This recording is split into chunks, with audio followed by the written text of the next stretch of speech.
Hey, I'm Stacy Lynn Harris, and here's how you make my Southern glazed ham. Ham is a huge part of almost every holiday tradition, but I remember having them all year long growing up. They're pretty simple to prepare, not to mention that they go a long way, and I need them to go a long way in that I have 7 kids.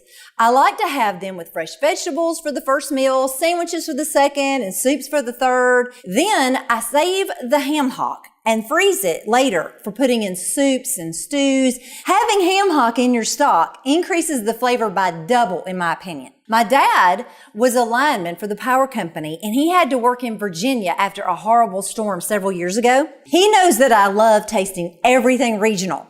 Dad brought back for me, of all things, a ham. It was so salty. It was cured ham, which I love because it's preserved like forever, but to eat them, you must soak them, and I did not know that then. Whew, that was salty. So most people grace their holiday tables with the spiraled ham, or sometimes called the city ham. They're pre-cooked, but you can put on your own glaze that makes it yours, and it makes a world of difference in flavor. I love serving ham for large groups because I can focus on the other parts of the gathering while the ham's cooking. So let's cook some ham. The first thing that you want to think about when buying a ham is to make sure that you buy the bone-in, whether it's spiraled or whether it is the whole uncooked ham. Once you get it home and you are thinking about cooking it, the day before, you'll want to put a rub on your ham to just tenderize it and start getting it a little bit of flavor. Now, I always cook my ham with the fat side up.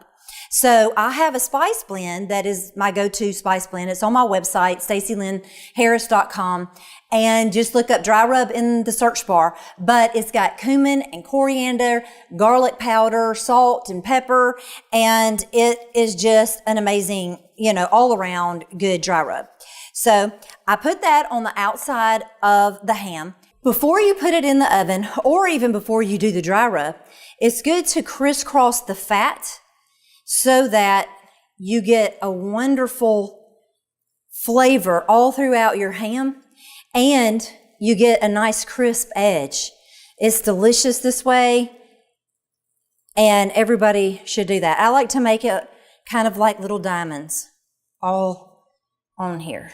And I've actually had it in the refrigerator anyway over 8 hours, and I'm going to put it into a 325-degree oven and get it going. And while that's in the oven, I'm going to make the glaze, which you should always do. You should always make your own glaze because you can make it exactly like you want it, and I'm going to give you a great recipe. So I'm going to put this in the oven and get it started. Okay, now that the ham is cooking, we are going to make an amazing glaze. So I am going to be using Alaga for the main part of this glaze. This is cane sugar, and it does an amazing job making really great sauces and glazes and sweets and everything of its kind. So I'm adding a cup of Alaga. Yum. Alaga syrup really is the best. Okay, I'm going to be using some brown sugar, and you can get this recipe also on my website, stacylynnharris.com. Okay, brown mustard, English mustard, whatever you like, whatever mustard you like, Dijon, it doesn't matter. Put that in there. I'm going to add a little bit of cayenne, just a little bit, probably about 1/4 teaspoon. Okay, and then I usually use real ginger, but if you don't have it, like I don't today, I'm going to be using a little bit of powdered ginger.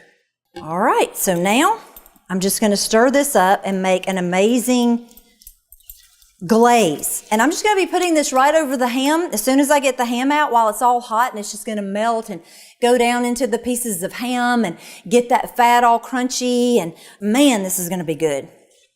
Now I'm going to let this reduce down just a little bit until it gets really good and thick.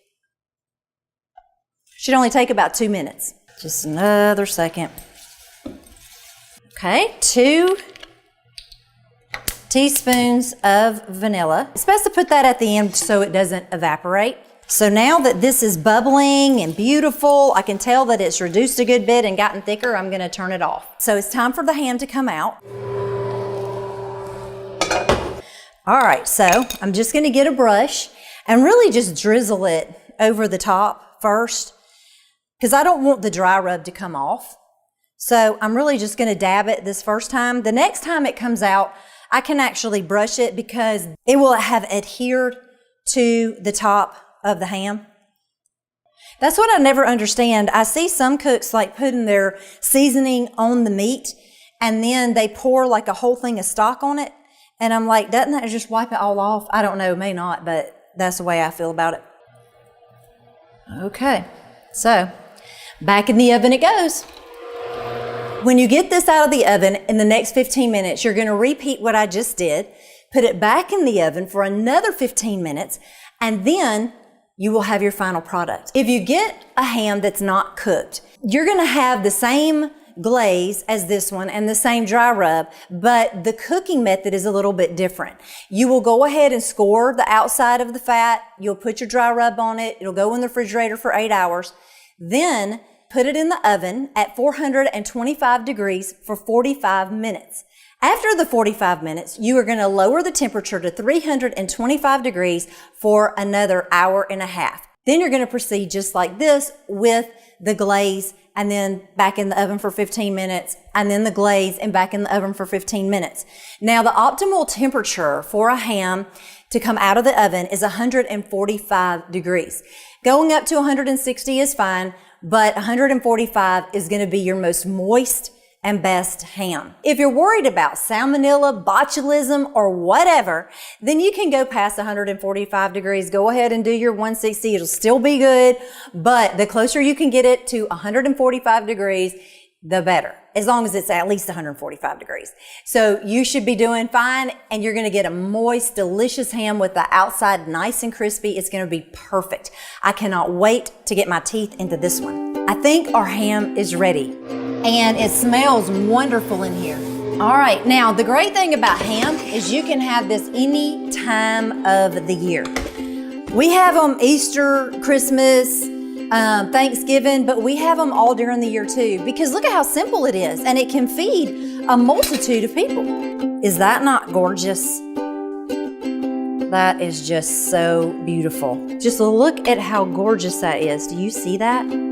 So that's how you make my Southern glazed ham. For this full recipe and a lot more about my life, about food, just about almost anything, go to stacylynnharris.com, subscribe to my newsletter, and I will meet you there.